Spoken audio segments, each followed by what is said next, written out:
I wanted to introduce you all to my project bike. This is a 1974 CB360. It was a G model. And what we're going to be doing today is a very cheap carburetor synchronization. I'm going to show you how to make a tool to be able to synchronize your carburetor without spending hundreds of dollars on a good unit. Now, this will never be perfect, and of course the $200 unit is better.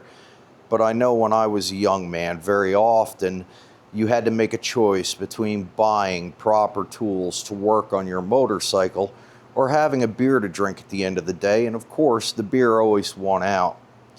So we're going to go ahead and get this motorcycle synchronized with tools that I think I paid maybe $15 for.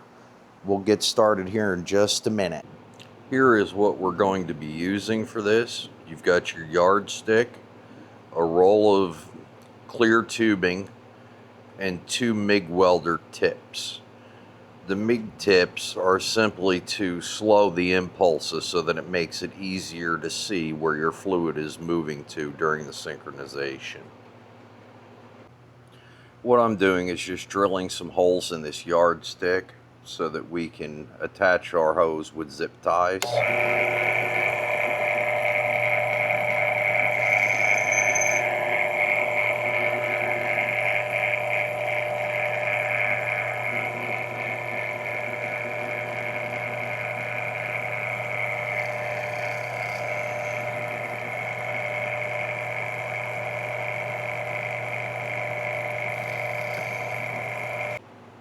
Okay, as you can see, what I have done is drilled all of my holes, added my zip ties to keep my hose up against the sides of the ruler so that we can see what our result is. And now what I'm going to do, since we have a yardstick, is to measure back 1 foot and go ahead and cut our hoses both at exactly 1 foot. Just because it's a nice round number. You could probably do 2 foot if you wanted, or longer. But we're just going to go with 1 foot.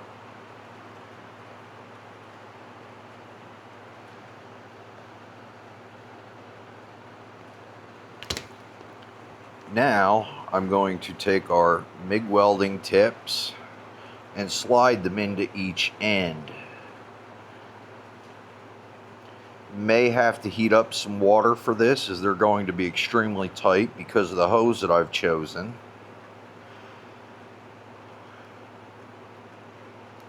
I'll get those slid into place and I will be right back with you guys.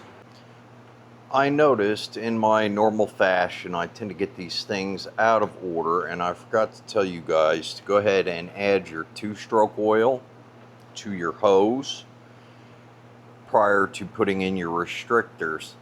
Now, as you can see, anytime you do this, you're going to have some air bubbles. So take the opposite side of the hose from the one that you put your oil in and just give it a bit of a suck on the clean end.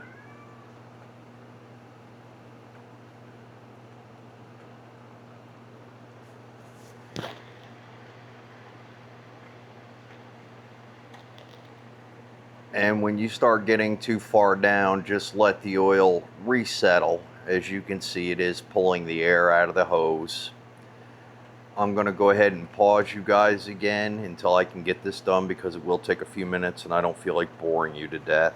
I want to show you guys the location of the adjuster nut that we're going to be working on the CB360. It is right down there beside the tip of that screwdriver. The tool that I have for this, I purchased from Common Motor. I'm not sure exactly who made it, but I will show you a picture of it in just a moment. This is the screwdriver and sleeve that it goes through, that is also a nut driver. I believe it's made by Motion Pro, but as I say, I purchased it through Common Motor Collective. Anybody in the CB360 community knows those guys very well, and that's what we'll be using for the repair. Okay guys, we've got all of our tubing hooked up to our carburetors for gasoline and for the synchronizer. So I'm going to go ahead and get this thing started up and we'll see where we get to.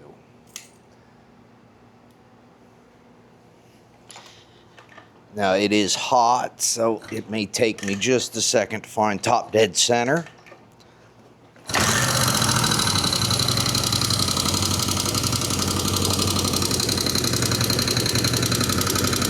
Alright, and then find our adjustment screw down here.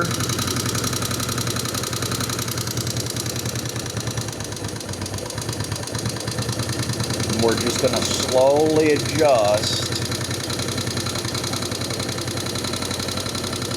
until we reach a point where our two lines of liquid are going to come together, and that's your synchronization point. Go very slowly, all about micro adjustment. Play close. And there we are. Well, maybe a hair more. And I think we've got it. Thank you all for joining me today and letting me show you how to do this. And now, I don't know what else to say, but enjoy the savings for what they should have been used for to begin with. Have a good day, everyone.